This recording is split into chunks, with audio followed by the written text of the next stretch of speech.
Comment मैं आपसे लेना चाहती हूँ, धमकी क्यों कि सरकार या एनडीए का साथ छोड़ देंगे? जिसे छोड़ना था वो तो छोड़ के चले गए, शिरोमणि अकाली दल वाले चले गए। मैं अंदर उस दिन लोकसभा में होता तो मैं भी छोड़ के चला जाता, उस दिन था नहीं मैं अंदर। और कल मैं परसों 15,000 लोग लेके गया था बॉर्डर पे। हाँ। और कल हम तारीख तय कर रहे हैं, 7 दिन के अंदर अंदर 2 लाख लोग दिल्ली की ओर कूच करेंगे। हम वहाँ पे सभा करेंगे कोटपुतली और शाहजहांपुर के बीच कोई स्थान पे। और सरकार को बड़ा मन रख के इन बिलों को वापस लेना चाहिए। इन बिलों से सरकार को फायदा कुछ भी, नुकसान ही नुकसान। तो गृह मंत्री से क्या बात हुई आपकी? गृह मंत्री जी ने मुझे कहा कि एक बार आप आओ दिल्ली, बात करो। 1 आध दिन के अंदर कोशिश करूंगा बात करने। बात क्या करें, बात तो यही है कि भाई किसान संगठन जो आंदोलन कर रहे हैं देश के अंदर, इनकी मांगे माने सरकार, बड़ा मन रखे।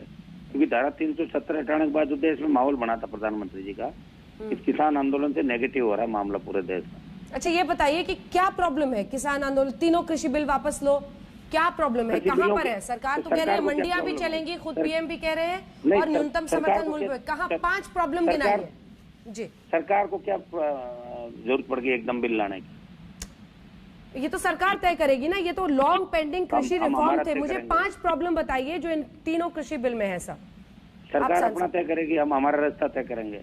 हमको जरूरी थोड़ी सरकार के पिछले को बन के रहेंगे। हम कोई सरकार एनडीए में गठबंधन में तो हमें वोट दिलाए तो हमने भी दिलाए 200-2500 जगह, ठीक है ना।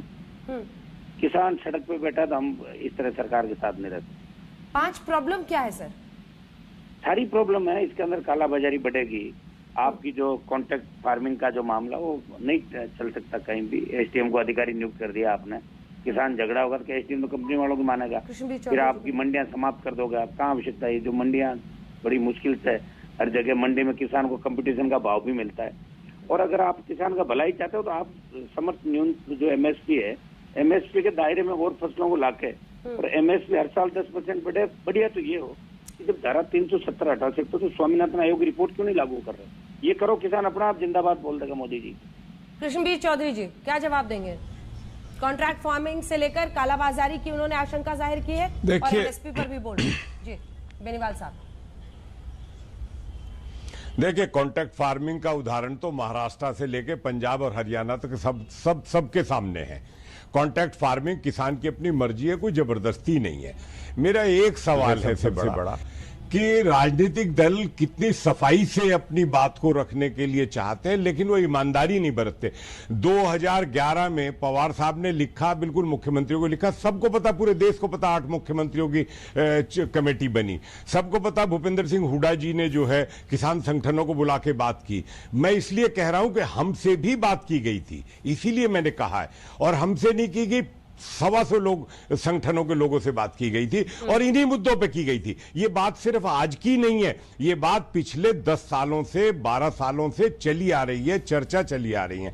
जब स्वामीनाथन कमीशन बना था तब रिफॉर्म की बात थी, तब इन्वेस्टमेंट की बात थी, तब उसमें यह था कि भाई रिफॉर्म नहीं होंगे तो कैसे बढ़ेंगे, तब कॉन्ट्रैक्ट फार्मिंग, तब इसलिए था कि रिम्यूनरेटिव प्राइस कैसे किसान को मिले। असली बात पैसे की है, किसान का लाभ कैसे हो। जहां तक इस बात का सवाल है, अगर हमारे मित्र ये चाहते हैं कि जो व्यवस्था अभी तक चली आ रही थी, किसी का फिर फोन आ गया, इंपॉर्टेंट मैसेज आ गया, रद्द किए जाएं।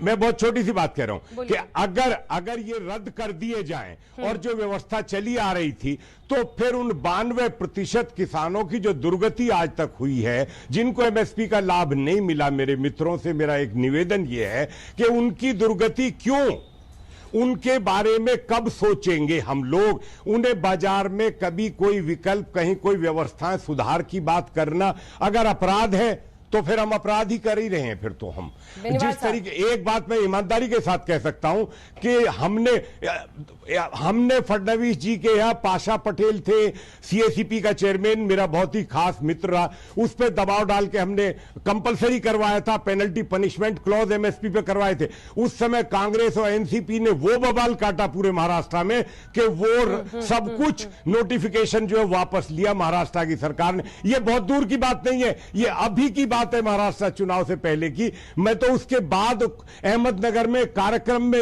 अपने कार्यक्रम में समाज के में गया और मैंने ये कहा कि मैं वर्तमान महाराष्ट्र सरकार से निवेदन करता हूं कि एमएसपी कंपलसरी क्यों नहीं करते, पेनल्टी पनिशमेंट क्लॉज जो पहले कृष्णवीर चौधरी जी का भी तो एक पक्ष है ना, करने को तैयार नहीं है। कई किसान हैं जो खुले बाजार में अपनी फसल को बेचने को लेकर खुश है। 30 सेकंड्स का रिस्पांस आप दोनों से।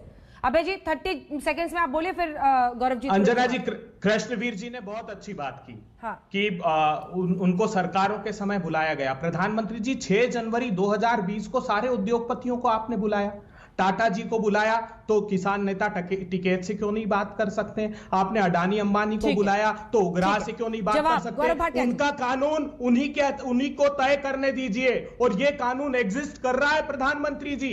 सिर्फ इसमें एसेंशियल कमोडिटी एक्ट में जो आपने संशोधन करके भंडारण की अनुमति दे दी, उससे प्राइजेस क्रैश होते हैं। ठीक है, जवाब ले रहे हैं अभय जी प्लीज जल्दी से। गौरव भाटिया, देखिए अंजना जी, बेनीवाल जी बड़े ही सम्मानित साथी हैं हमारे, लेकिन मैं तो खुली धमकी दे रहे हैं सर, 2 लाख लोग लेके आएंगे। अरे कांग्रेस तो वैसे ही बर्बाद हो चुकी है, उनसे क्या समय नष्ट करना। अरे बेनीवाल जी, आपका एक वक्तव्य है, मैं जरा पढ़ रहा हूँ, सारे दर्शकों को दिखाते हैं कैसे सब पलटी मार रहे हैं।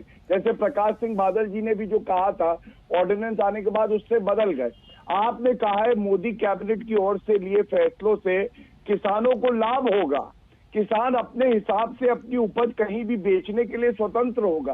ये मेरे हाथ में न्यूज है, बेनीवाल तो मैं इतना ही कहना चाहूंगा। पहले बढ़ाई की थी, अब धमकी दे रहे हैं। अंजना जी 1 मिनट, बस 1 मिनट में अपनी बात पूरी कर लो। वो 10 सेकंड का एक रिस्पॉन्स दे दे। पहले बढ़ाई कर रहे थे सर, अब धमकी दे रहे हैं। नहीं की मना करे वो। बढ़ाई नहीं की मैंने कभी। चलिए दिखाई है, चलिए अगर नहीं बढ़ाई करी, आप ही का वक्तव्य है, पत्रिका में आया है, ऐसे ही मैं नहीं कहूंगा। दिखाई दे रहा है तो आप देख लीजिए।